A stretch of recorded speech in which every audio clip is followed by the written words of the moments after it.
এই পৃথিৱীত কেৱল দুটাই জাতি আছে, এটা হৈছে পুৰুষ আৰু আনটো হৈছে মহিলা। আৰু ধৰ্মও এই পৃথিৱীত এটাই আছে, সেইটো হৈছে মানৱীয়তা। এটা সম্পৰ্ক তেতিয়াই ধুনীয়া হৈ পৰে যেতিয়া ইজনে আনজনৰ দুৰ্বলতাবোৰ সহ্য কৰিবলৈ লয়। কাৰণ একো দুৰ্বলতা বা উইকনেছ নথকা মানুহ যদি আপুনি এই পৃথিৱীত বিচাৰিবলৈ লয়, তেতিয়াহ'লে গোটেই জীৱনটো আপুনি অকলশৰীয়াকৈ কটাব লাগিব। আপুনি যিমানেই ভয় কৰিব সিমানেই আপোনাক ভয় খুৱাব। জীৱনত সফল হ'বলৈ এই দুজন মানুহৰ প্ৰয়োজন। এজন হৈছে যিজনে আপোনাক পিছলৈ টানি থাকে, আৰু আনজন হৈছে সেইজন যিজনে আপোনাক আগুৱাই যাবলৈ বাধ্য কৰে। জীৱনত যদি সুখেৰে থাকিব বিচাৰে, তেনেহ'লে সেইজনক পাহৰি যাওক যিজনে আপোনাক পাহৰিলে।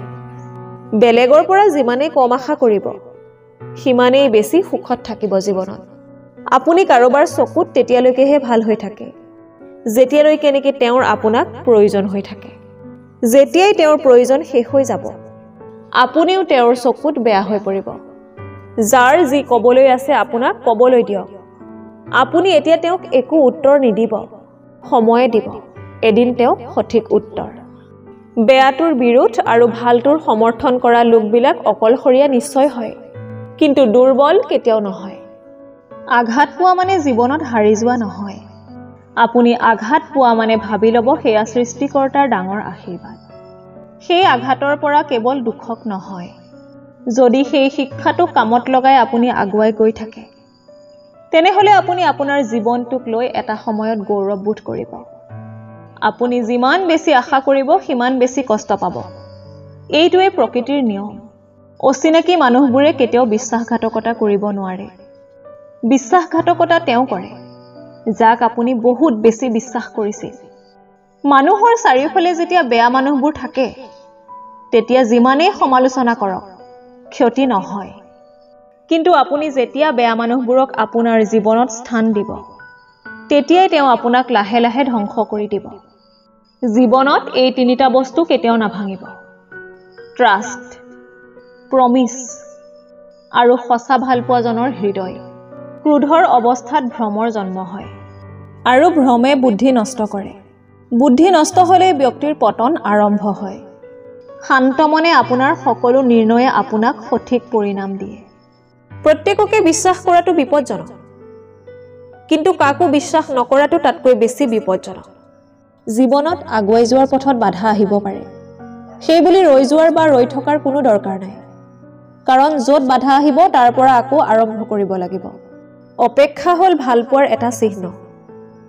সকলোৱে ভাল পাওঁ বুলি ক'ব পাৰে, কিন্তু সকলোৱে অপেক্ষা কৰি সেই ভালপোৱা প্ৰমাণ কৰিব নোৱাৰে। পত্নীৰ এই তিনিটা কামে আপোনাক সোনকালে বুঢ়া কৰি দিয়ে। 1. যদি তেওঁ মানসিকভাৱে আপোনাক ভাঙি দিয়ে। 2.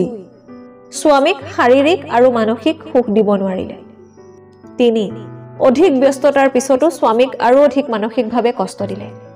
আচলতে স্বামীয়ে আপোনাৰ বাবে যিমানখিনি কৰিছে, তাতেই আপুনি সুখী হ'বলৈ চেষ্টা কৰিব।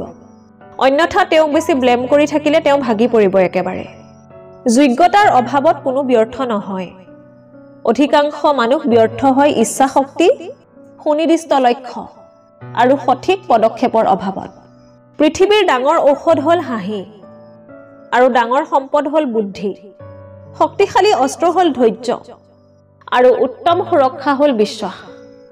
কোনোবাই আমাৰ বেয়া হোৱাটো বিচাৰে, সেয়া তেওঁৰ কৰ্ম, আৰু আমি যাতে কাৰোৰে বেয়া হোৱাটো নিবিচাৰো, সেইটো আমাৰ ধৰ্ম হোৱা উচিত। শক্তিশালী সেইজন ব্যক্তি নহয় যিজন কুৎসিত আৰু কাজিয়া কৰিব পাৰে। শক্তিশালী সেইজন ব্যক্তি যিজনে নিজৰ ক্ৰোধ নিয়ন্ত্ৰণ কৰিব পাৰে। এই পৃথিৱীত কেতিয়াও কাকো অন্ধৰ দৰে বিশ্বাস নকৰিব, নহ'লে পলে পলে আপুনি ধোকা খাব। কথা ধৰি ৰাখিব পাৰিলেহে কথা দিব, নহ'লে কাৰো লগত কথা ৰখাৰ মিছা অভিনয় নকৰিব। নিজৰ ভুলৰ বাহিৰে মানুহে পৃথিৱীত সকলো বস্তুৱেই বিচাৰি পায়। স্বাৰ্থ অবিহনে কোনো কাৰো আপোন নহয়।